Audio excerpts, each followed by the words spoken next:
Okay, my friends, get ready for this. Jim Bolin is a senior, well, he was a senior scientist, geologist with the Army Corps of Engineers. That they do the bridge structure and make sure that it's sound, and how water flows, and they try to understand the remediation of how things get polluted, and you don't understand how 20 miles away from a site the pollution just shows up there. Why? Well, it all relates to mud fossils and the flow of things through the mud fossils. And now he understands it. And I was going to start off with the moon, but we're going to start a little bit different. Okay, I was just talking with Jim. We decided to go a different way with this. I want to show you that we have 100% evidence right at this very minute that asteroid Bennu, that we went out and took a sample of, brought it back to Earth, is literally a heart. And you say, oh, come on, Roger. So yes, it is. And I will show you what it is, and I'll show you the chemistry, and I'll show you what they have to say about it. It has all the DNA, all the RNA, uracil, 16,000 biological chemicals, everything. 100% of the biology, exactly what is in a heart, and it has the anatomical signature that's undeniable. All right, this is the sample that they brought back from asteroid Bennu, hermetically sealed, meticulously done, way over $1 billion to do this. Now, up in the upper left-hand corner there, you see the white, and that is the same as if you look to the right-hand box. Only the white is pronounced under a specific light that shows the phosphorus. It's phosphate. Okay. They didn't expect this. It was called the phosphate surprise. And they had no idea that the phosphate would be in there. And they made a big thing out of phosphate surprise. Why are we shaken by this? Well, what you see here, if you go down to the bottom left corner, you see the bottom layer there is that got that little white flecky stuff on there. That is the bottom membrane. That's a membrane. All right, and membranes are made out of phospholipids. This is phosphate. This is exactly what happens with phospholipids. Now, so the chemistry is there, the anatomy is there. Right above it is those little blocky looking things. And you look at them, you say, oh, they're blocky looking. Because they're blocky looking. Now, what's above that? Another layer of this white stuff. All right, and then what's above that? Another layer of those blocky looking things. So we see layer, blocky layer, membrane, another blocky layer. Well, over to the right is the blocky layers. All right, you see them? I see them. Those are what's known as muscle sarcomeres. Okay. Okay. What they do is they constrict and they pull your muscles in, and they lay between these sheets of membrane so they can slide against themselves and sort of a little bit of a fluidish motion, but still be able to pull tight. Now, remember those blocks, remember these membranes. Up above, on one more shot up above here, you see right here where my cursor is? Right. Those are cord muscle fibers. They cut. Are we looking at them are we looking at those in cross section? Exactly. Okay. That's the cross section, and below is what they look like when you look at each sarcomere. Profile view, and then the cross section is on the upper one. That works for me. All right, let's look at what the anatomy of a heart is. All right. Okay, my friends. You just a second ago you saw heart sarcomeres, and they are these little blocky things that I'm showing you right here. These little blocks.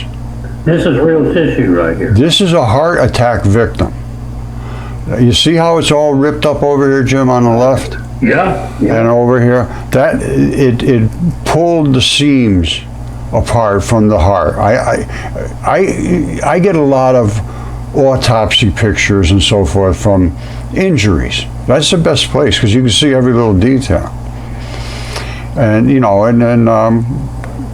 this was from a heart attack, and this is a cross section of the heart, opening it up. So we're seeing the sarcomeres, those blocks. In between each layer of sarcomeres, you have that white layer. It runs right down here. You see it?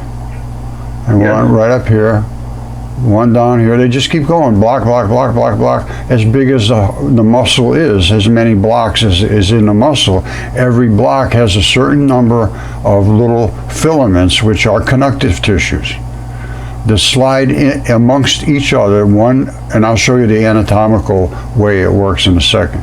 But the key here is this is the identical chemistry. It's literally clay.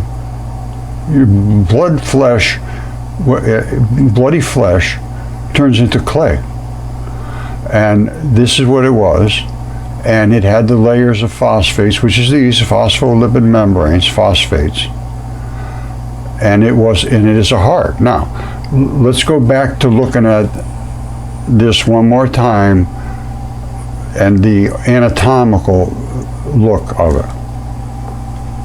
Okay, you saw the heart sarcomeres that came back from Bennu, the little blocky things with the phospholipid membranes upper and below. This is what the sarcomeres look like in an actual creature. Now the top one is on the left is a ripped sarcomere. I'm just showing you that. Now the below that is relaxed sarcomeres, so you're just laying there doing nothing.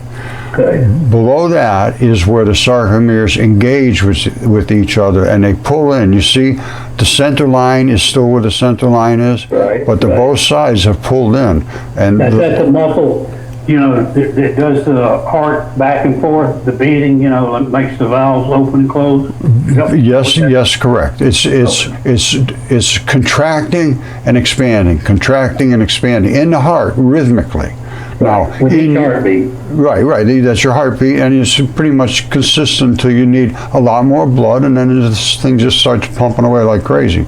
Right. Okay. But in an arm or in a leg or any of that stuff, you control the contraction. Oh, I see. So you're pointing out that it's a different type of muscle tissue belongs in the heart versus what's in your arm, your leg, or something. Exactly. It's called cardiac. It's cardiac muscle. Okay. I'm following you. And the other is skeletal muscle. It's similar, but not exactly the same. But they all work with sarcomeres. Voluntary muscle versus involuntary. Yeah, that's the best way to put it. All right, hold on a second. We're going to move forward. Hold on. Okay, I'm just getting ready to go back to some other stuff, and Jim says, I got something I'm going to tell you later. I said, you better tell me now so we don't forget. So go ahead, lay it on me, brother. What I was going to tell you was the heart of that's no pun intended, but the heart of the origin of life studies that the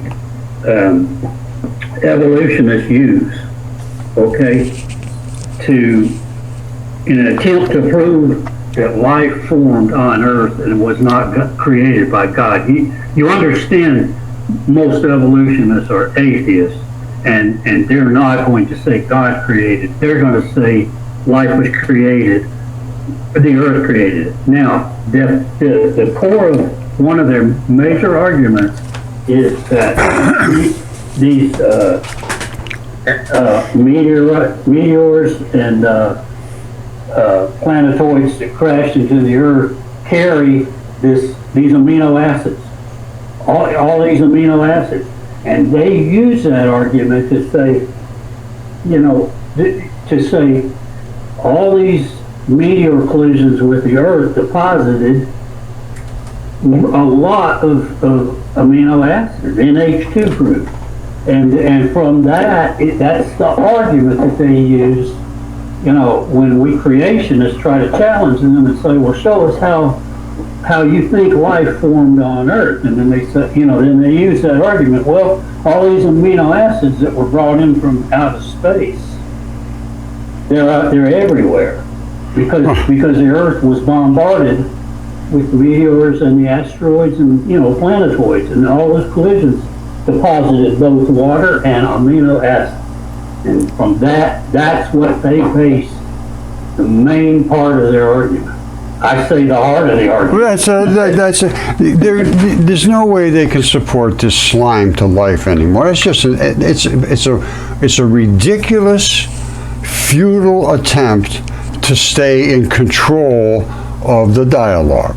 Let me show you something. I just showed you the asteroid Bennu, which we have here on Earth.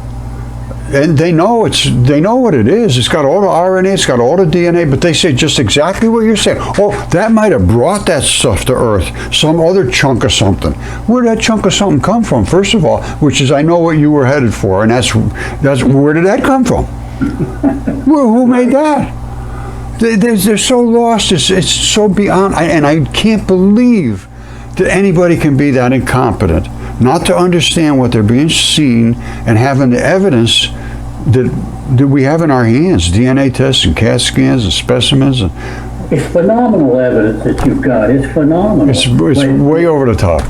From their atheistic viewpoint, and I really hate to generalize, but it is a fact that most people that endorse evolution are atheists, and they don't want to acknowledge a supernatural creator like Almighty God that we know from the Bible. They want to say the earth did it itself.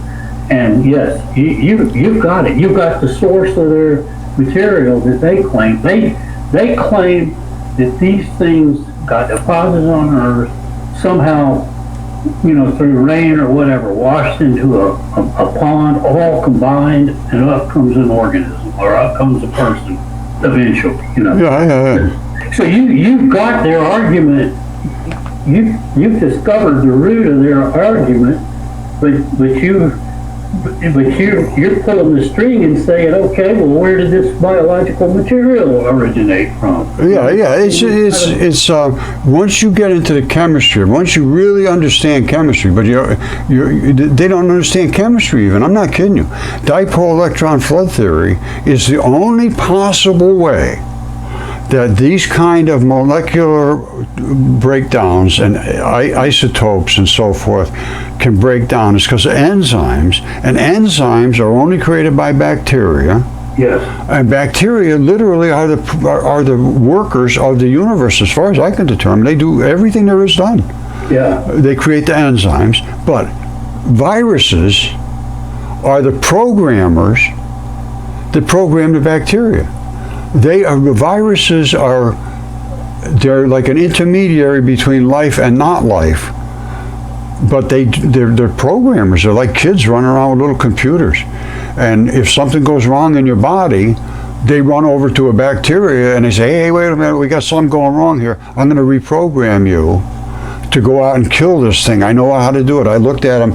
He hit him right there on his knee, and it's going to kill him. And he goes, he puts in the DNA, and zip, off goes that bacteria to do the job. Like viruses are almost like they create the programs. Well, that's phenomenal. So you're saying inherent in organisms are pre-installed virus pieces that the body uses to make the correct enzyme to do whatever. Exactly. Okay, so yeah, okay, that makes a lot of sense. Because they say, you say, well, how does a virus infect a bacteria? Well, it says it goes inside the bacteria and takes it over. Yes, exactly. It invades it, and it says, hey, I'm here to change your DNA so that it doesn't say produce one of these 27 links together. I want you to produce 64 of them, and I want you to change it to this and that because we're being attacked by a COVID-19. Right, okay. And now that bacteria, as soon as it starts spitting out ribosomes, they just populate like wildfire. But you got to have the right bacteria. Well, yeah. And you got to have the right virus. But that's making so much sense, because based on what you're saying, it's sounding like the bacteria is a part of is inside your body, yet it's separate. The virus it sounds like from what you're saying is already in my DNA. It's already in your DNA. That's a good point. Yes, And the bacteria is actually a parasite, so to speak. Okay. You know something? You just made a lot of sense. You focused it for me. The virus, yes, is more than likely has a program built in, just like the program that designs how your fingers work and your toes and your eyeballs. And because they say 98% of your DNA doesn't do anything, they don't know what it does. Yeah, yeah. That could be in that realm. It could be. It could be. Because everything that happens to every creature on Earth is a program. It's just a construction manual. That's all it is. It makes tremendous sense that the virus fragment, the virus pieces that are in our DNA from birth have a function to do. They have this function you're saying, and triggering the triggering the bacteria to produce, one of the millions of enzymes that your body requires. Exactly. Yeah. I mean, it has to be like a gigantic computer, data system. Well, here's the thing. People don't understand how complicated DNA is. There's amino acids create the polypeptide chains. All right, the polypeptide chains, you can have short ones, you can have long ones. And every single ball in that chain is one of these 20 amino acids. That makes sense. So instead of having a 1 and a 0 in every bit, you got 20. Oh, I see what you're saying. So it's at least 20 times more complicated. Oh, wait. Okay. It's an exponential of that. It's way. It's just unbelievable how much information you can get in a little packet. I think what you're kind of saying is, if you were to compare the machinery inside a human versus a computer, you're saying that the computer largely uses a binary system, ones and zeros, but you're saying where life is, where flesh is, living tissue is, you're saying it's as many as 20 to 1. Even more than 20. But 20 are the standard, and of 20 in Bennu they found 16. Really? Yeah, 16 of them, and these are the same amino acids that are exactly. Yeah, and they found all the RNA. They found uracil. They found the phosphates, the phospholipids. They found clay. They found water. They found ammonia, which is very important for something. I forget what it does, but ammonia is a foundation for amine. There you go. Yep. Ammonia, amines, yes, there you go. So that's the foundation. That's why, for years the science literature said to have origin of life on Earth, you have to have what's called bacteria. Yeah. And cyanobacteria are bacteria that fix the carbon triple bond to the nitrogen and produce NH. So that's why they have latched on to the theory that life comes from these hydrothermal vents in the bottom of the ocean, in the bottom of the Atlantic, because warm water comes up, there's something called a cyanogenic bacteria grows there. But see what you're saying is that what I'm getting from you is that these amines have already come down here to Earth, so they had to have been formed elsewhere. Well, they're just in biology. They're in this Bennu. They're saturated with them, and they said these are just really important for life. And there's and they have no explanation for any of this stuff other than it must have formed somewhere in a climate conditions where this and that and blah blah blah blah blah and then they never get anywhere. And I showed you what these things are. They're muscle sarcomeres. They're phosphate layers. They're you know, the cardiac muscle. The chemistry is there.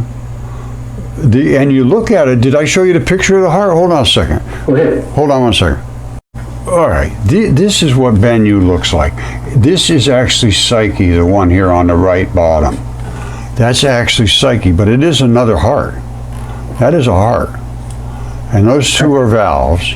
Psyche is the name of that asteroid? This one is, yeah. I'm going to show you Bennu in a second, but what I want you to see is what a heart looks like when it's, you see the blue and the red here and the tubing up at the top? Yeah. There's a band that runs right around the top of the heart that literally glues, as you see over here to the right, it glues the plumbing to the top.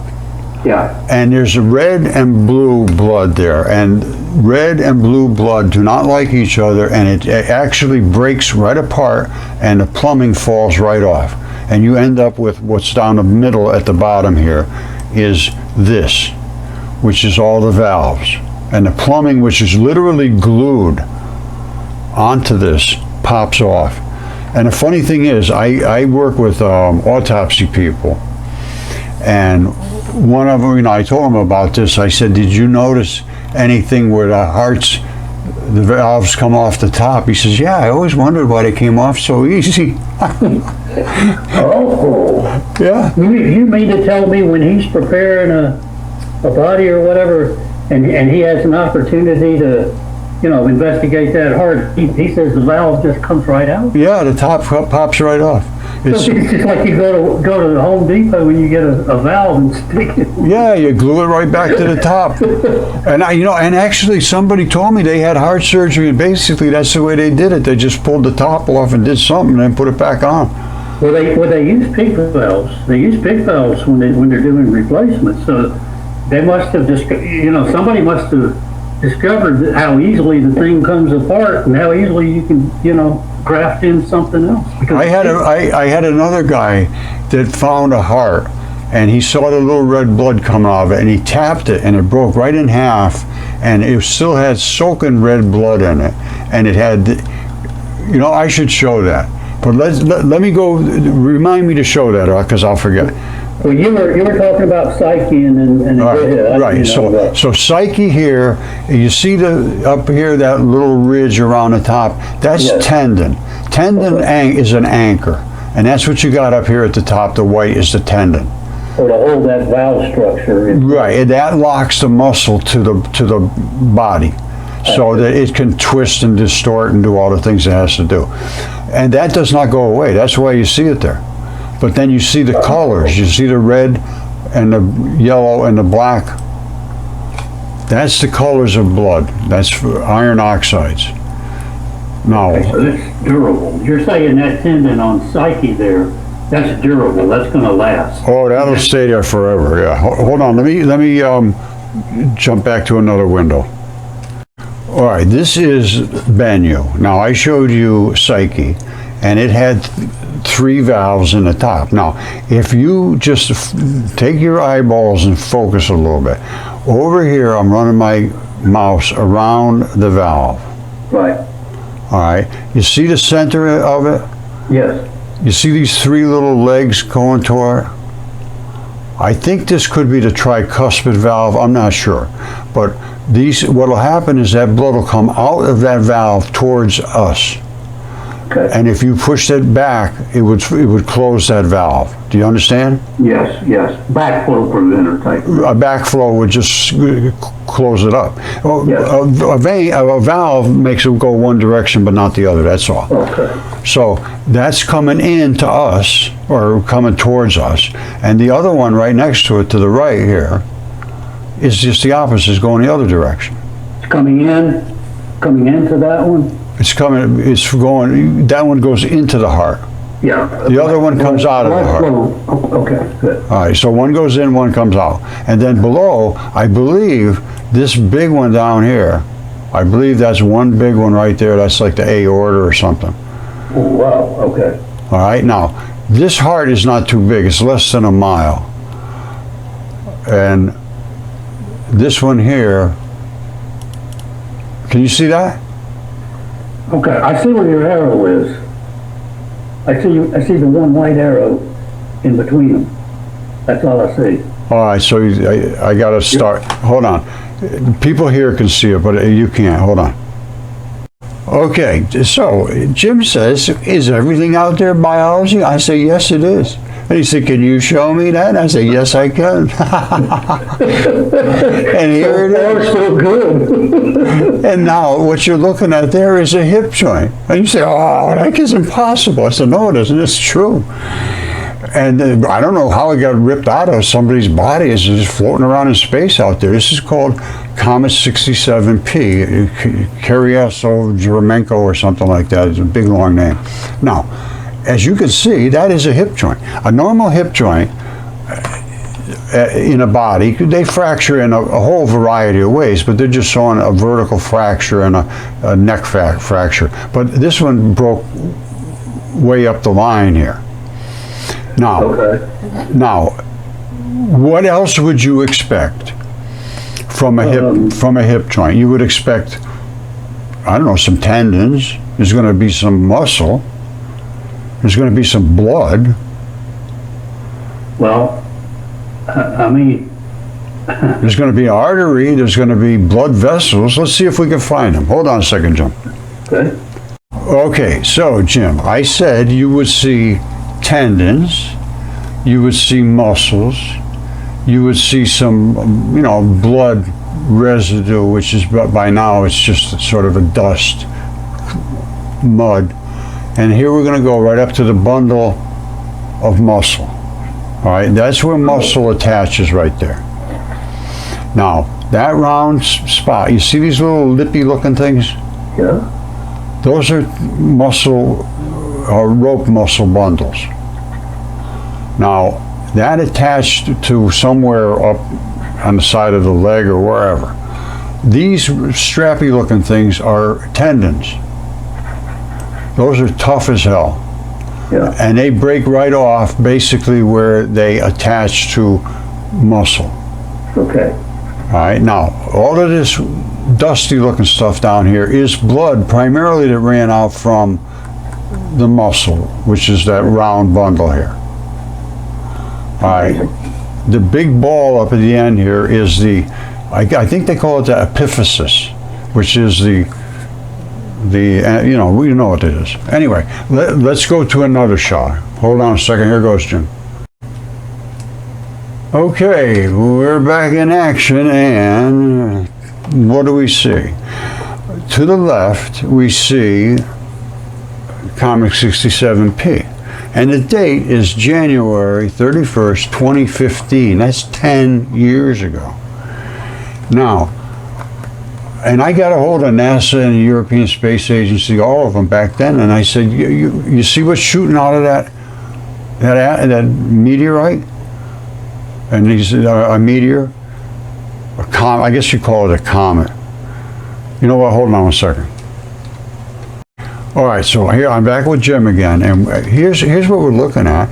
Is on the left is Comet 67P, and it's issuing that white stream of smoke. Literally, that is polycyclic aromatic hydrocarbons, which are meat smoke, and that's why space smells like meat.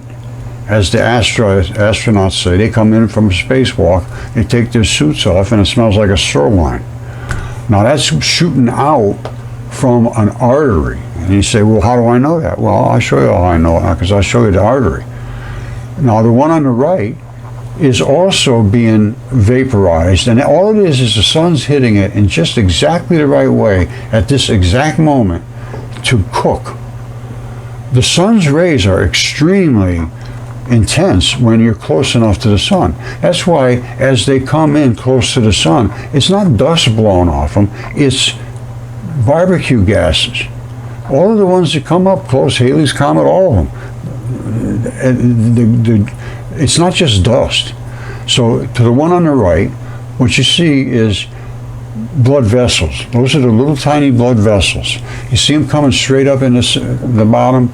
They're coming up from where the artery on the left came down and serviced this whole joint area and squirted back out blood up towards the, as you can see it, and out the sides. You see how all the different areas, how they shooting, Jim, right? Right. All right, those are where the blood vessels are pointed. That's all. This is nothing more than just cooking on a barbecue grill with no oxygen. Yeah, and each time it makes a trip around the sun, it cooks again. And this would kind of explain why they're not all just a ball of ice. I mean, you know, ever since first grade, we've been taught that comets are balls of ice, you know, and going around the sun. Well, if they're passing that close to the sun, one trip around the sun would thaw the thing out. They don't know what they are. They're just making up all that stuff. They make up everything. It's just like they say about Jupiter is just a gas giant. That's insanity. Yeah, it is. It's insanity. How could it be? That's freezing out there. It's Jupiter.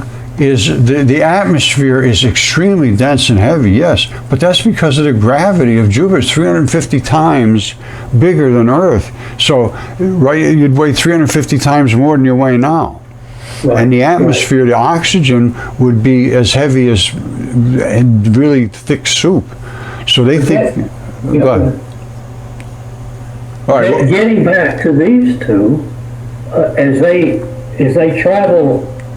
As they're traveling through space, these lines are what's trailing off. You're saying these lines are what's trailing out of the tissue. That's the blood that's coming in, that's drifting back. So that's the tail of the comet, correct? That's what we see as the tail of the comet, exactly. However, it is cooking gases, and it only cooks when it's close enough to the sun, and the sun is hitting it at the right angle. Now let me show you something. You see that big white stream coming on where my cursor's going up and down? Yeah. That's the artery. Now let me show you what that artery looks like right up close. Hold on a second. All right, I showed you that artery, and then I claimed, which is a big shooter that was shooting out that huge amount of stream of gases. And then I showed you the other ones, which are the little ones. This is that artery. You see this down the bottom to the right here, 40 meters wide? Right. This thing is about 160 or so meters wide. That's 500 feet. It's an artery. 500 feet. Organism. 500 feet. A blue whale could swim through there very easily. They talk about dinosaurs and all that stuff. They were parasites. They were literally parasites living on these creatures that when they died, the parasites, which are the dinosaurs and the little things that were living on them, took off. And what happened was, if you ever looked at Typhon in the desert, you follow right at the top of his head, there's two streams, two rivers running into the Gulf. All of the parasites went out there that were living inside here, that were just living inside of them as parasites, went out there and started eating ships. They were 60 feet long, 100 feet long. They easily live in there, no problem whatsoever. And they, you know what I'm saying? That's where all the sea serpents came from. They were real. That's responsible for the stories of the ships getting attacked by stuff they didn't even know was attacking. They just called them sea monsters. Yeah, exactly. And they all had the same stories, and a lot of them had the same exact drawings of the same creatures. Now you see what's that? You showed me where the Typhon was emitting something out of its head or mouth, and it was going towards the Canary Islands, if I'm not mistaken. Well, that was the draining of the Sahara. The Sahara was an ocean, and it drained across Atlantis, which was the eye of the Sahara, the Ricat structure. But anyway, back to this. Look at this. You see these balls? Yes. Every one of those is a little blood vessel, a little tiny blood vessel that goes in to service the arteries and the veins and the capillaries and all that. And when the sun hits it just exactly right, it boils them. They call them dragon balls. All right, so we've seen most of the stuff. Well, I'm going to shut it down for 1 second, Jim. Here goes. All right, this is 67P. And that right there is Raleigh, North Carolina, that right in the center there, that little city. That's how big this is compared to Raleigh, North Carolina. Gosh. All right, now, is this a hip bone too? What is it? No, this is 67P. This is the size. It's the same. Yeah, Okay. this is what 67P looks like. You know, it's a different position looking at it, but it's this big compared to Raleigh. Okay, what we're going to look at here is a moon. This is either Tethys or Mimas. They're both very similar, but anyway, Jim was asking about this cavity here with the little stalk in the center. That is the strap would have been attached to there, just like the one over here on the left. Now the strap is attached, and where it breaks away, it pulls away some of that scaling with it. But it does leave a core a lot of times in the center. Not always, but a lot of times. Now, over here you see this F thing. I believe what they're talking about here is the vein and the artery coming down in here. There's something going in there from the tube. I mean from the strap. And that strap is tough. Tendon rope is as tough as it gets. There's literally tens of thousands of strands of tiny little fibers that make up one of these straps. And then that strap goes down inside the ball and sets up shop, and the whole scruffy outside. See how they're both scruffy looking on the outside? Yeah. All right. That is there not because there's craters and impacts. It's there because it's meant to be there as a way to secure that ball inside the flesh, so it doesn't just pull out smoothly like you understand what I'm talking about. Yes, right. It's an anchor. That's all this is an anchor. An enthesis means it's an end point for a tendon, which is the anchor.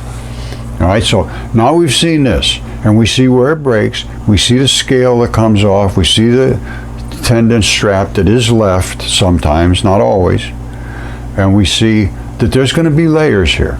There'll be an outside layer of fleshiness sort of stuff, and then underneath that is going to be a membrane. Every single one of them has it. 100% will have a membrane below the outside layer.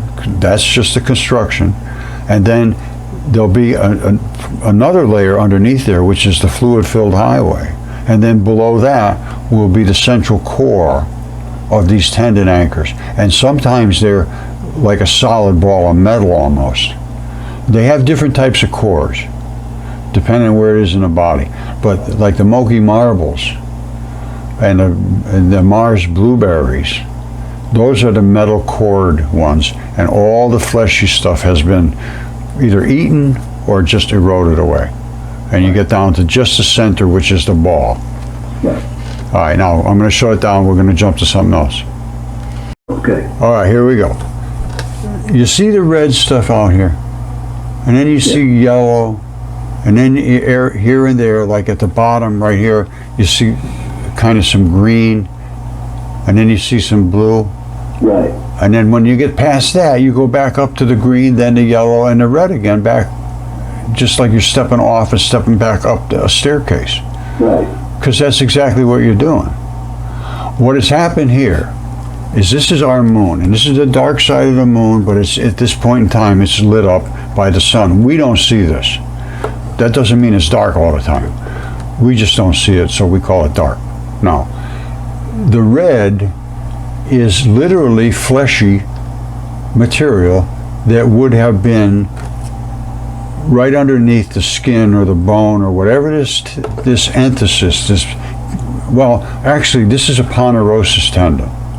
So this would have been laying flat in a sheet of flat tendon. What you're seeing here is the fleshy stuff was the red on the outside. All around the whole outside is the fleshy stuff.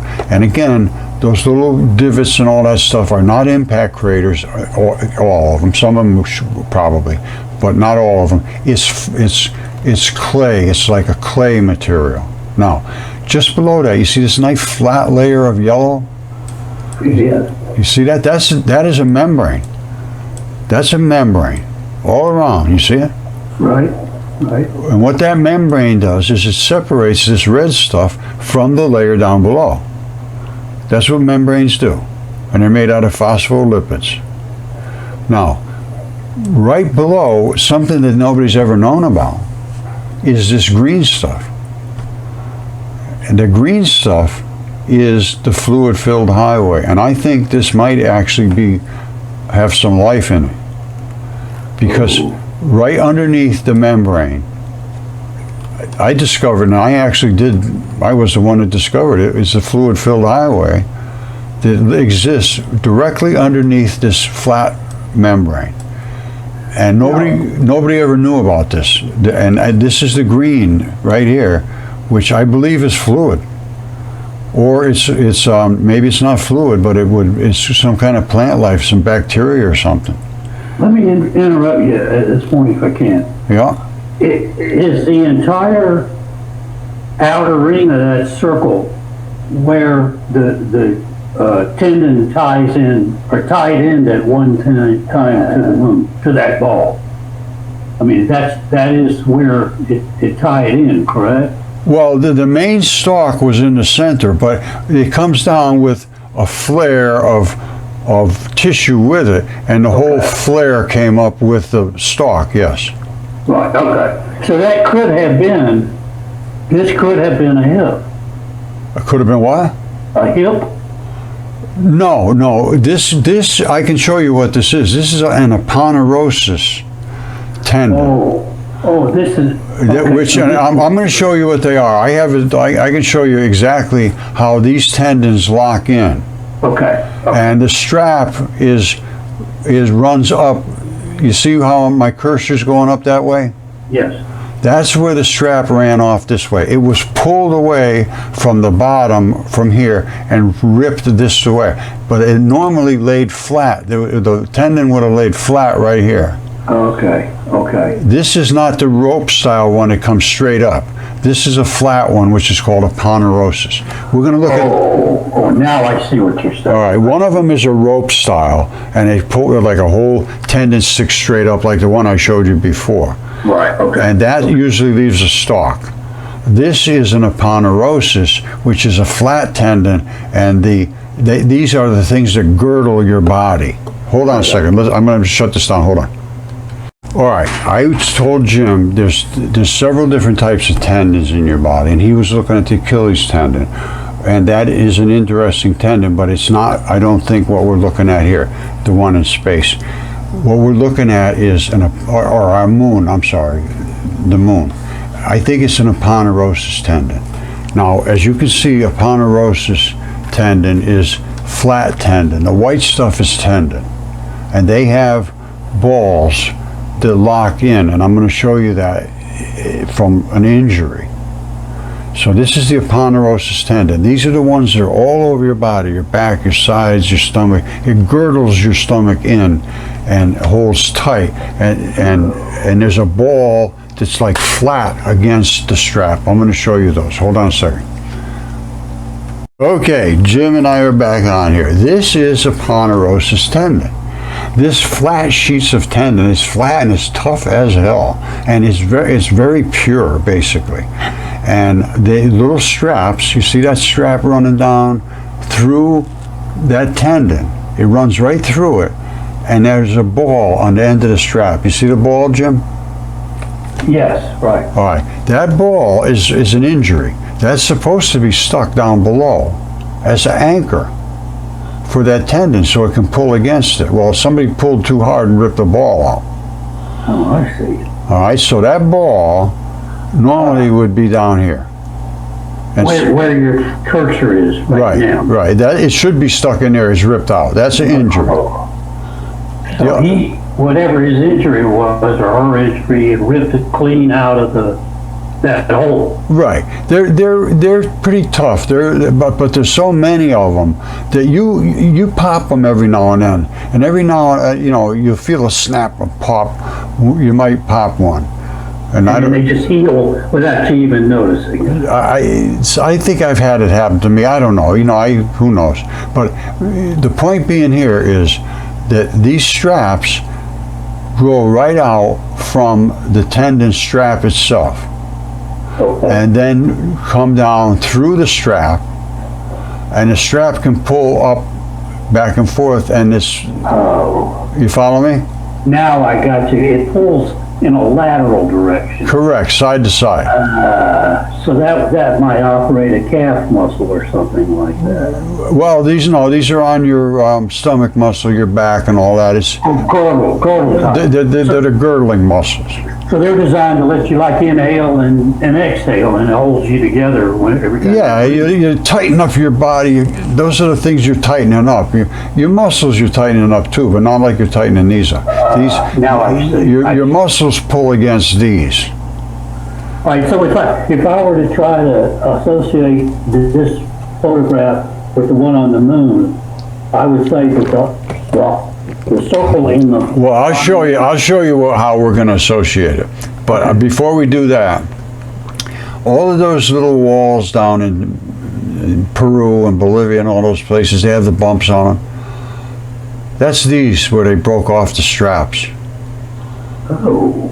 They broke off the straps, and they're I've checked this out, no question about it. And these are excellent strap. When they were wet and moist right after the flood, they were perfect for building materials, and they just left the bumps on them. And that's why nobody's ever could figure out why they left the bumps. Well, they left them there because it was just easy. Yeah. Now, all right, now wait till you see this. I'm going to shut this thing down. Hold on. Remember these straps and that ball. And that ball is embedded into something.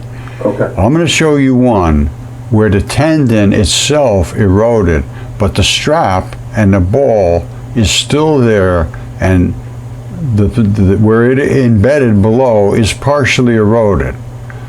And it's at Arches National Park. Hold on. Okay. Okay, Jim's still with me. I think he's come back from fainting. I can't believe what I'm seeing here. Well, it is what it is. That's the problem. People can't believe it. Their eyes just don't work once they see it. Now, what we're looking at is just what we were looking at a second ago, only it's a smidge bigger. Now, that guy is walking on top of this guy's strap that ran down to the ball. Now, in this case, the tendon itself was right up to this area and has eroded. Here's the key. With mud fossils, it depends on the conditions of the entombment. How long it's soaked for, what the pH was, what the temperature was, how much transition metals were in there. There's a ton of stuff that goes along with what your end product is. So a lot of these tendon balls are just as hard as just solid, total stone.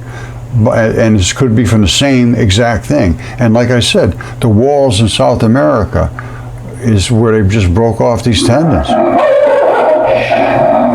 Oh man, we got trouble. We got trouble. Sorry about that. That's okay. It must be Amazon. My dog does the same thing, man. Somebody going by with some dogs. They're programmed. You can't stop them, man. All right, so here we go. We got the ball, and it's locked down. So it's still here, and the strap is still here. Now, way up here, you see up in this area up here, this is nothing more than eroded flesh. Okay. When you see that little stuff like that, that's not just birds. They live in there, yeah, but it's from eroded flesh.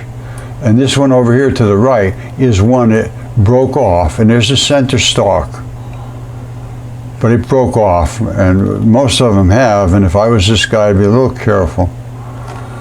Here's another one right here, a ball here when the strap's broken. There's a whole bunch over here in the background. You don't just get one of these, you get a whole slew of them in a row. and that's Arches National Park, Utah. And out there you got all the Moki marbles. It's nothing but extremely large biology. Yeah. I mean, it's just, you saw that other tendon with the ball pulled out of the Aponeurosis tendon. Yes. That was in an extremely high resolution electron microscope. That's not just laying there on a bench. Right. That's right. That's it's just, you never see that. Now, So they come in all sizes. Yeah. They must come in all sizes. right now, here's what we're looking at here for our moon. Right here, you see where my cursor is? Yeah. That strap pulled off this way. I see. Okay. All right, it wasn't sticking straight up and pulled off nice and clean all the way around. It was sticking this way, and it ripped to the side and ripped off. Okay. All right, so that's why it's laying sort of on its side. Almost flat, not completely flat, but that's what, when you use the term flat tendon, that's what you mean. Exactly. So it got ripped out, and you can see how one side is ripped clean, which would be this side where my cursor is. Right. It just ripped off of here, and this side get a little wrinkly because it was ripped that direction. All right, so let's take another look at it. All right, here's the moon, and this shows you what I was just saying, was that this area up at the top, I'm going to run my cursor around here, this was ripped away down this direction. And down here, you see how you got all this scruffy looking wrinkly stuff? Yeah. That's the difference. It was coming down this direction, and that's why you see this. You don't see that on the other side. Right. Right. The other side is ripped down. So the tendon strap came from the downside up and anchored. And so I go with the Aponeurosis tendon for this.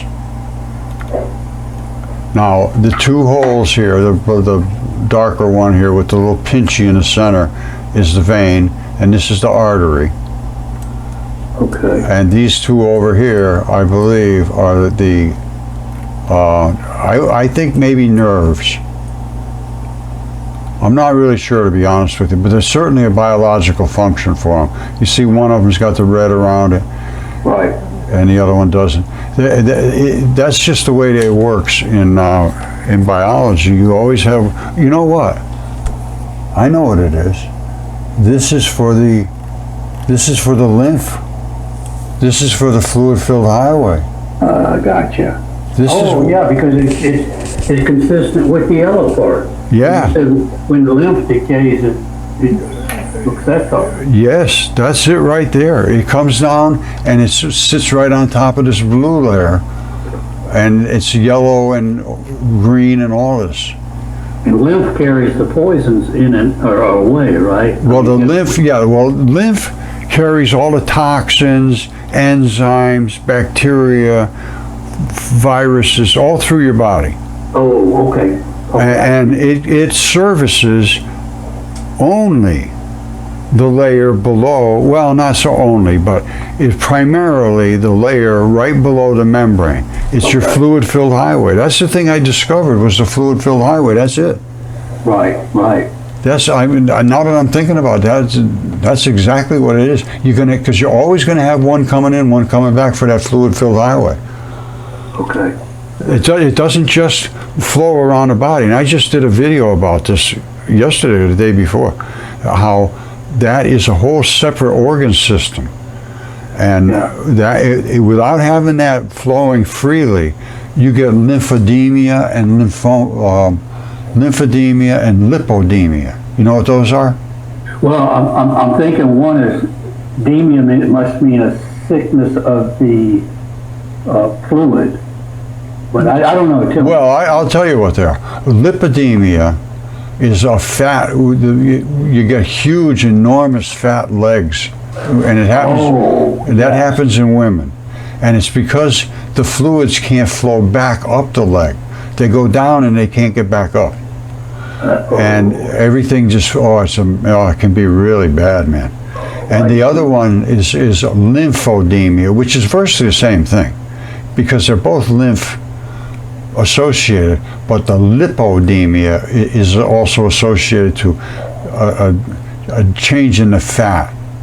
Oh, I see. But it's all related. It's the same thing. The outcome is the same. You get a huge leg and buttocks and all that stuff. It just can't flow back up. And I got a feeling the same thing is with everything else in your body. It's got something to do with enzymes. And you know, I would like to see them doing a lot more research on that, but I don't control that sector. Anyway, let me just put this on hold 1 second, Jim. All right, this is Tethys. This is another moon. Another moon. You see the big round spot there? I think this was a direct pull off.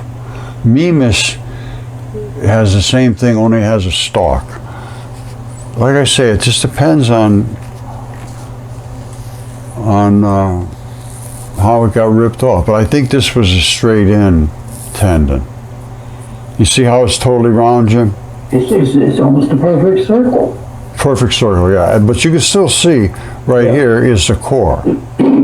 Our moon is pulled one direction or the other. It's not like this. So the textbooks have been saying for years these are where other space things have impacted, like a meteor has struck these. They're so lost. It's just unbelievable. And there's no. It doesn't add up. That doesn't add up. And look at all these craters. Yeah, right. That's not just nothing. And I had another one that I had about the moon, and they also all these little. They're bumps all over the moon, and that's what holds the thing in, so that it doesn't get pulled out. All right, hold on 1 second. But that is, I believe, Mimas. What I say was Tethys. But you said this is Tethys. Tethys, yeah. Talking about Mimas. Mimas is the same thing, only it was it left a big core in the center, and that can happen. That can. Hold on a second. It left a little bit of the. Yeah, it left the stalk of the core. But I think that was more or less a straight pull off too. But it's hard to say. It could be to the side. Who knows? But they're all tendon balls almost. And there's a ton of moons, like you said. You couldn't hardly believe how many there are. They're just everywhere. But we don't really think about them other than the real main ones. Yeah. Well, I was just shocked from listening to you yesterday. You know, I couldn't help. I just came across something that said how many Jupiter had. I thought Jupiter had been, supposed to maybe 5 or something. And then I got in there. Saturn's got a bunch, and so does Jupiter. Oh yeah. Not only that, you take a look at what's floating around the rings of Saturn. Yeah. Yeah. Unbelievable amount of stuff. Right. That would add up. That it's those. Okay, what's the correct title for the actual ball itself? Is it an apox something? These things here? Well, the actual ball at the top of the tendon. Well, it's an enthesis. A what? Enthesis. ENTHE. Oh, that's right. You told me that yesterday. Because it's the end of the. It's the end. It's a tendon enthesis. Tendon. That's right. Okay. Yeah. Tendon, that's right. You told me that yesterday. Yeah. Okay. And that's just an anchor, basically. Think of it that way. Yeah. And that way, there, the tendon itself is attaches to the muscle, but the tendon is a very, very small amount of play, and then the muscle quite a bit. You know, I was shocked the first time I saw a large bridge tendon on the bridge. You know, they're made the same way. They're a bunch of small cables, you know, anchored down to something on the bridge, on a suspension bridge. Yeah. And it's amazing, you know, how mankind has borrowed, or maybe didn't even realize it, but they've actually used, you know, God's creation of a tendon in you know, in engineering. What they really should have done was to understand the collagens and the keratin fibers in tendons. Because let me just show you something, just to brag here, because I study tendons pretty close, and doctors don't understand them. Hold on. All right, Jim, what I want you to see is this tendon strap, and then the arrow pointing over at the collagen fibrils. All right, you see them? Yeah. They are made in little tiny blocks. Nobody ever know this. Okay. And the collagen fibrils, there's like 28 different collagens. Every one of them has a different type of tensile strength and is used in different, they come in bundles of all different collagen fibers, basically. Right. And that gives them all kinds of different. Oh, so you have a variety. When you have a tendon, it might be made up of all 28. Exactly. So and now, each one doing a different function. exactly, different tensile strengths.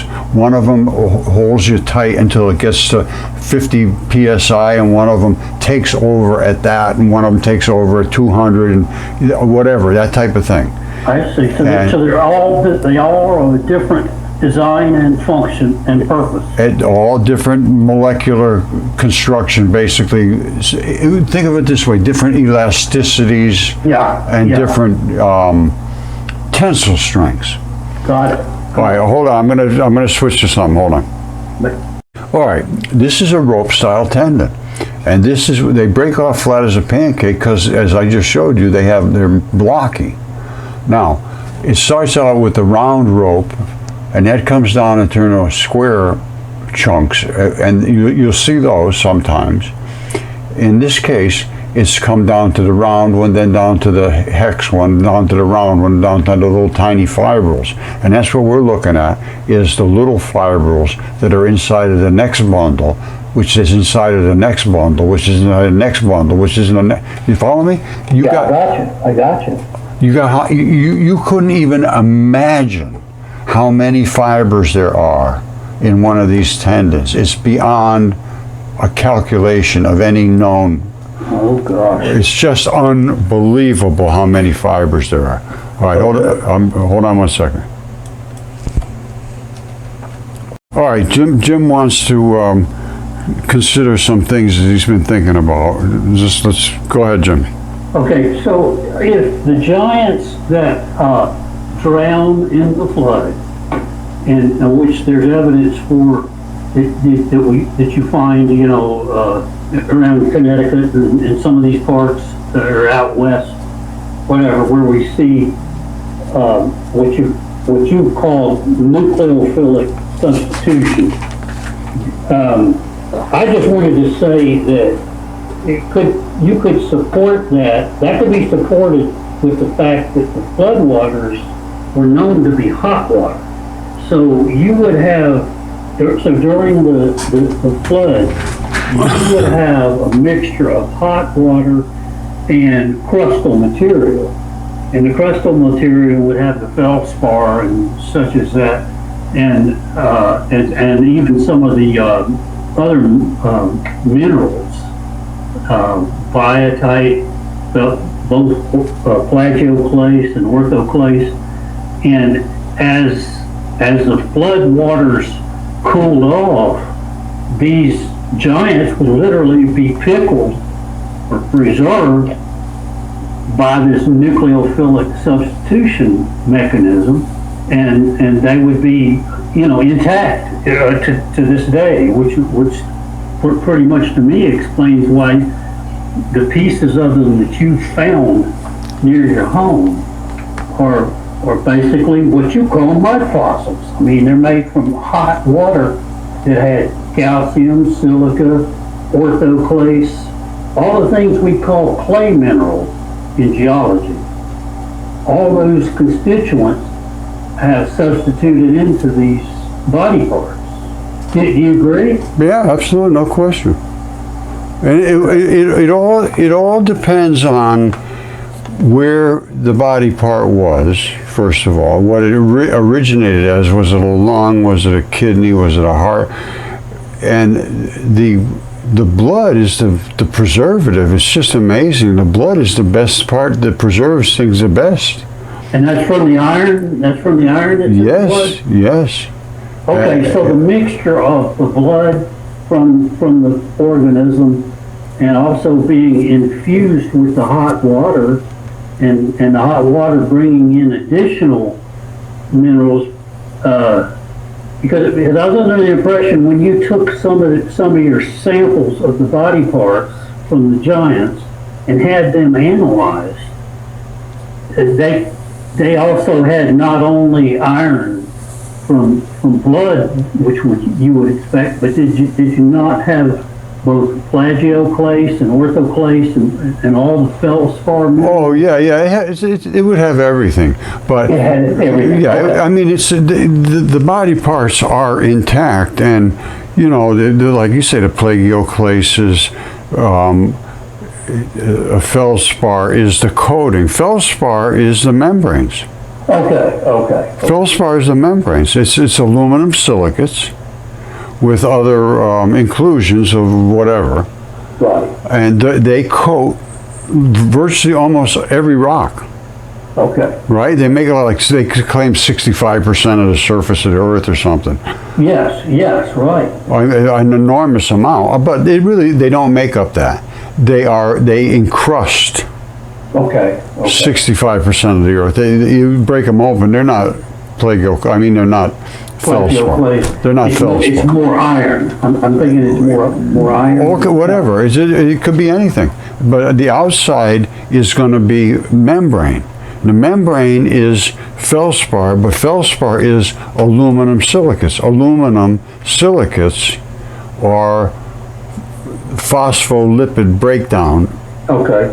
But if you took, let's say you took the finger of the creature you found near, up in your area there, and if you cross-section that finger, would the tissue itself would the minerals in the tissue itself have been replaced by the hot water to make what we're calling the mud fossil?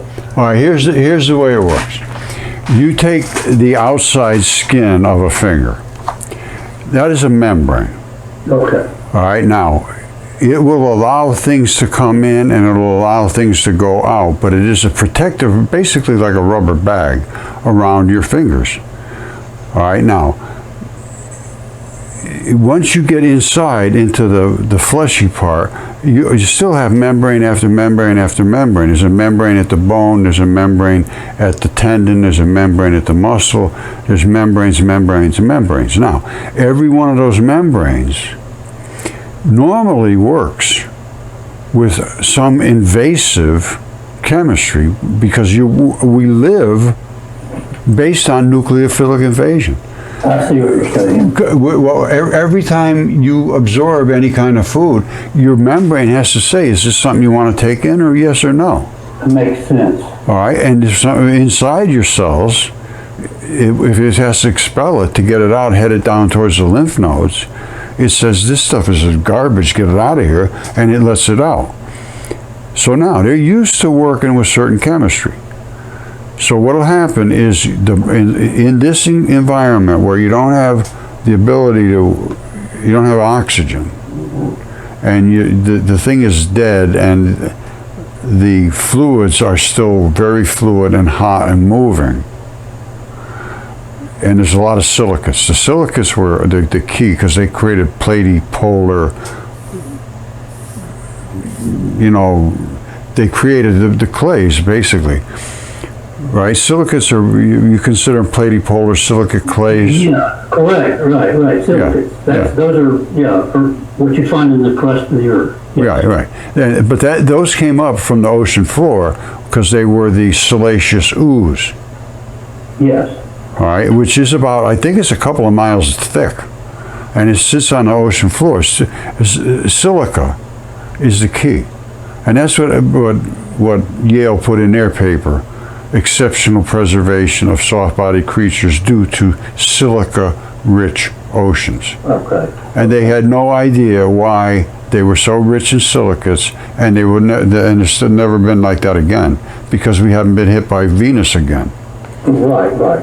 So it was from the worldwide flood pulled everything up from the ocean floor, overwhelmed all of the mountains and the continents, and some people made it, not just Noah's family. I know you got a big thing going on with the Bible as your primary source of thought around religion, I imagine. Is that right or no? Yeah, I use the Bible for my Earth history.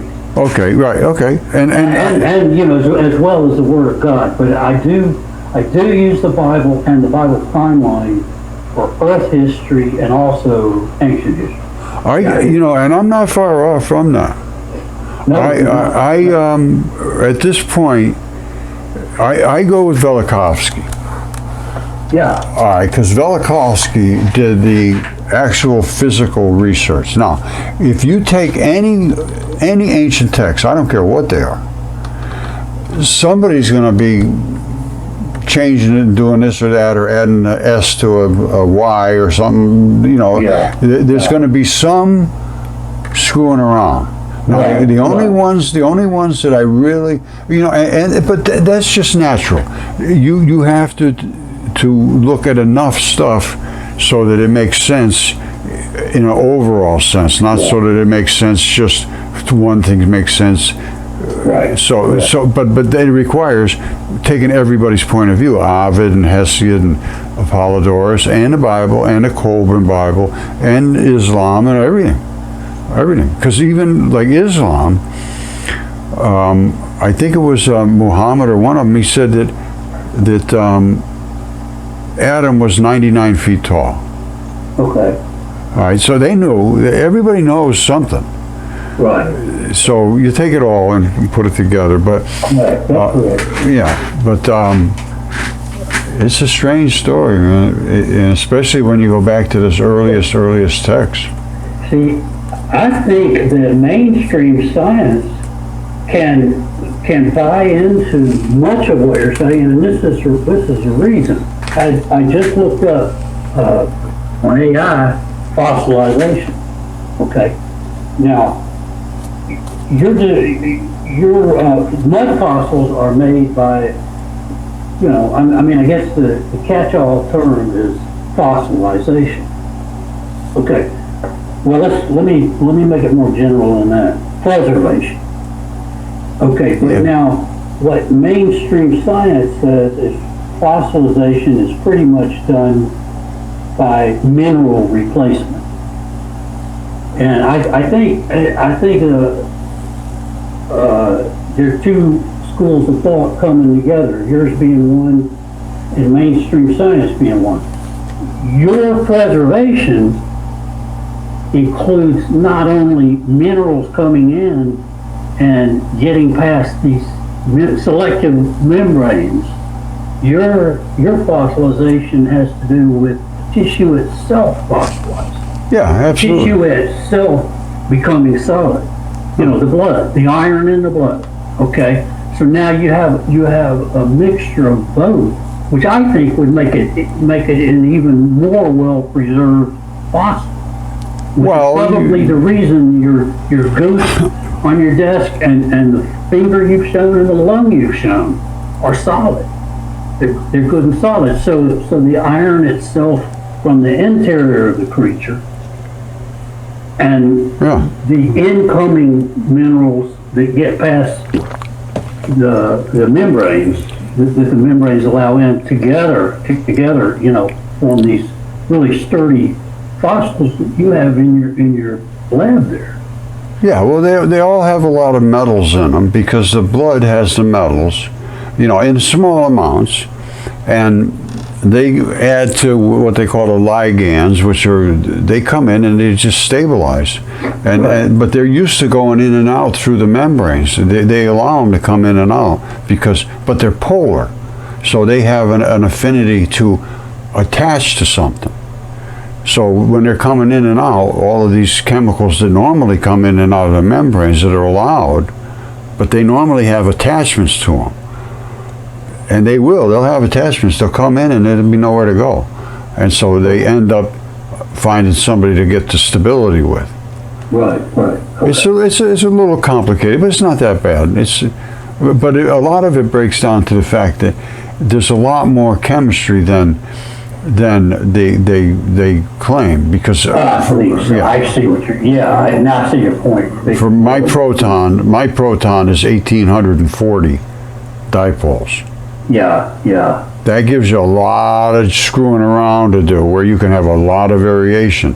And the enzymes that work with those are called half-lives. The 1839 or so per proton is stability.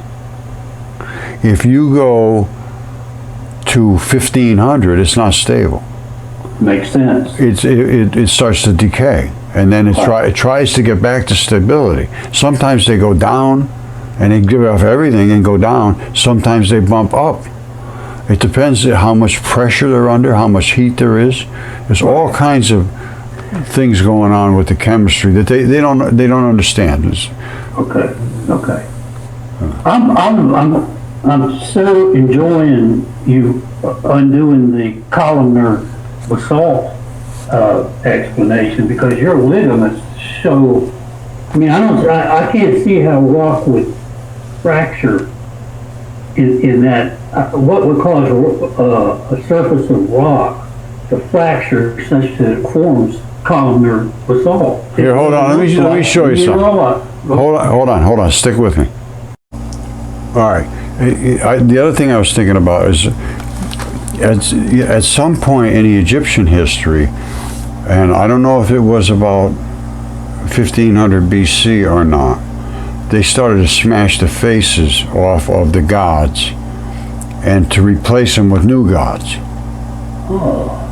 You know what I'm talking about? You remember hearing about that? I don't know much about that, but I do know that I've heard that they speculate something happened there. They just overthrew one god to take on a new god, and like the new ruler said, "That's it. We're done with that god, and we're going into this other god now." That's the way I've always taken it. Like one guy took over and said, "That guy, forget him. We're taking a new god, and he's going to do things different, but he's just a new god because I'm saying he's a new god." Well, I now see it as that new god beat the old god. Oh, okay, yeah. Beat him up. And said, that guy, I'm the guy, and you better stop looking towards him, and you better start looking towards me. And they said, okay, we'll go out and smash all his statues down, and because apparently that did happen. I don't know. I believe it. I'll look it up, but I believe it. I remember hearing that did happen, that they just defaced all of these gods at one time. And they didn't have any real reason other than that they just changed religions. Yes, correct. Exactly. And I say that was one guy took charge, in a violent way. It seems to be that's just the way of the world. It's just violence over violence since day one. Yeah, that's true. That's right. And it's getting more violent every day. But yes, crazy times, brother.